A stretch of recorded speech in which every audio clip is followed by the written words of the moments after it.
It's Michelle, and I've got one last Halloween treat for you guys today. We're going to be doing caramel apples, but we're going to make them look like poison apples. I thought that would be really fun. So I have went ahead and washed my apples. I always like to wash my fruit and vegetables with lemon water. Just put a little bit of lemon juice in some cold water and let those soak for about 5 minutes. And washing with lemon juice will not only remove any pesticides or wax residue that you have on there, but it will also help preserve your fruit and make it last longer than it normally would have. And after I washed them with the lemon juice, I went ahead and dried them thoroughly and put the sticks in there. And I found these cute little sticks that look like branches in the Halloween aisle at Walmart. And that's the Wilton brand. There were 12 in a pack, and they were, I think, about $2.88 or something like that. But you don't have to use these. You can just use wooden popsicle sticks, or there are some wooden dowel shaped round sticks in the cake decorating aisle too, if you want to use those. Just whatever you've got. And I made sure to press those in there really far so that they're all the way into the apple. That way we've got some strength and stability to it. And we're going to be using the recipe on the back of the Craftie caramels. And that says 5 apples, which I've got here, which is really good. I like to work in 5s when my children were all at home. We were a family of 5, so I like to work in 5s. So I thought that was really neat. So we've got 5 apples, 1 package of the Craftie caramels, and 2 tablespoons of water. And that suggests melting those over a double boiler. If you want to do that, that's fine too. But I just went ahead and melted mine in the microwave on high in about 30-second intervals, and I stirred it every 30 seconds. And that took probably about 4 times in there, so 2 minutes total, 2.5 maybe, depending on your microwave. So we've got our melted caramel mixture all ready. While we're working with it here, it may cool down. We may have to warm that up for another 30-second interval. I'm not sure yet.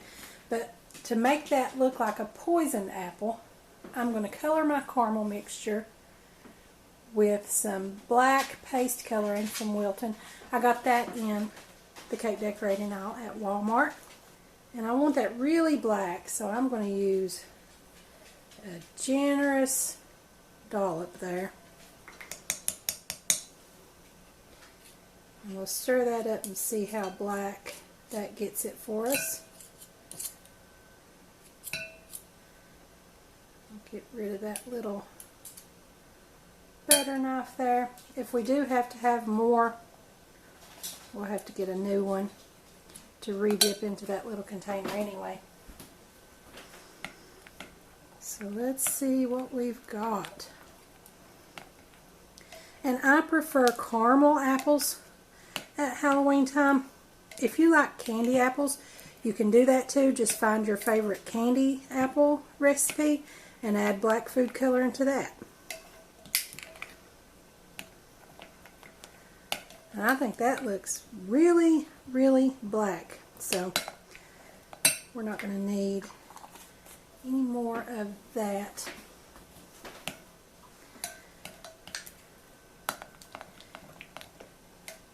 And then after we dip our apples, I'm going to sprinkle it with some sanding sugar. I've got a couple of different ones here. I've got blue and lavender from the Wilton. And I couldn't find black sugar there. I got those at Walmart in the cake decorating aisle. So I found some black sugar at Food City. So I went ahead and got that too. You can use whatever colors you want to sparkle your poison apples with. And I think we are good to go with this. I'm going to go ahead and start trying to dip. If it seems too cool on me, I'll go ahead and reheat it, but we're going to try it.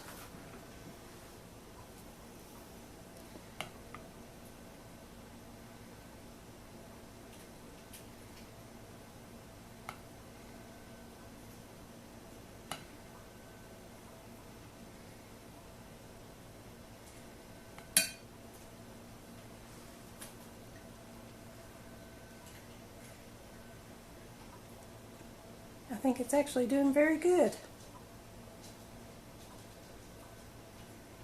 I'm just going to let that drip off for the most part so we don't get a huge puddle of caramel at the bottom.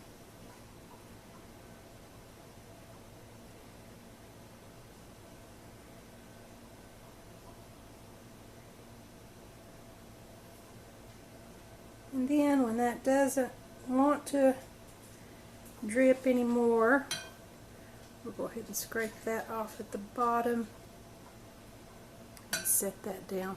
And I want to go ahead and work one at a time with my sand and sugars. That's why I've kind of got my apples in a tray so that it'll catch all my sugar for me. And even that's starting to sit up to where it's not wanting to stick.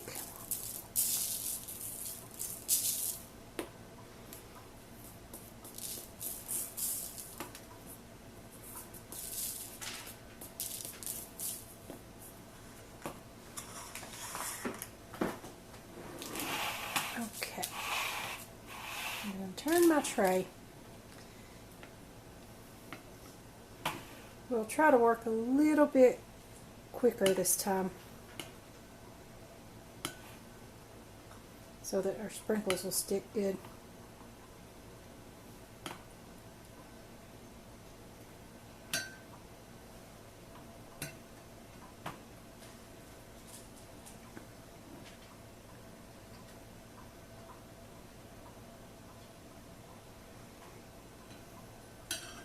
And maybe instead of waiting so long, I'll go ahead and scrape that bottom off to get rid of the excess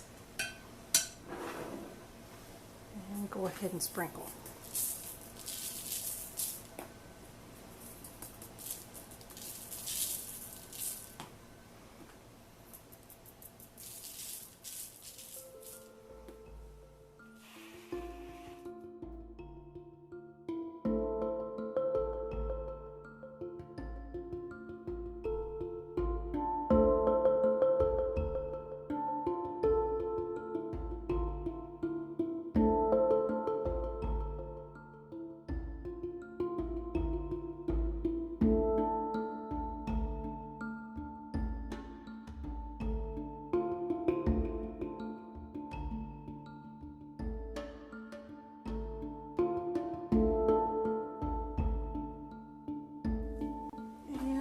The last one, I'm going to spoon this over the top.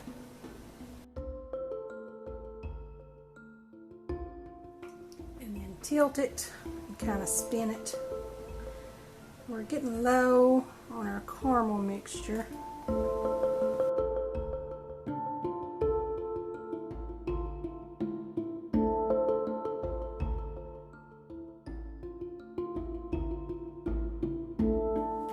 And then we'll just give those a few minutes to set up. But so far I'm really happy with them. I think they came out really great. So here they are after they've chilled. I've taken them off of their wax paper and put them on a little serving platter, and I think they're really, really cute.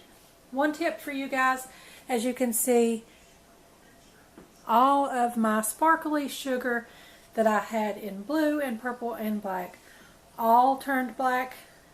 They sort of absorbed the food coloring, so that's just a little tip for you all.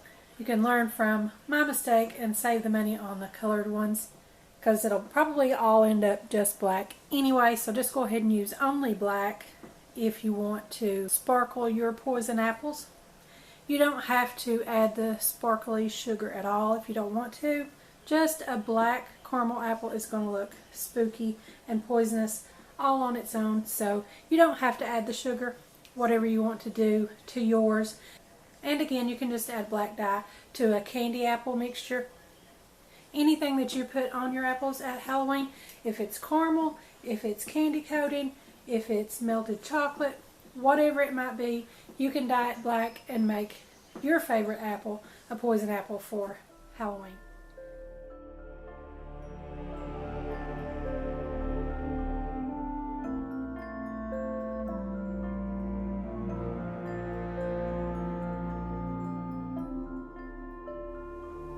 So you guys be sure to comment below.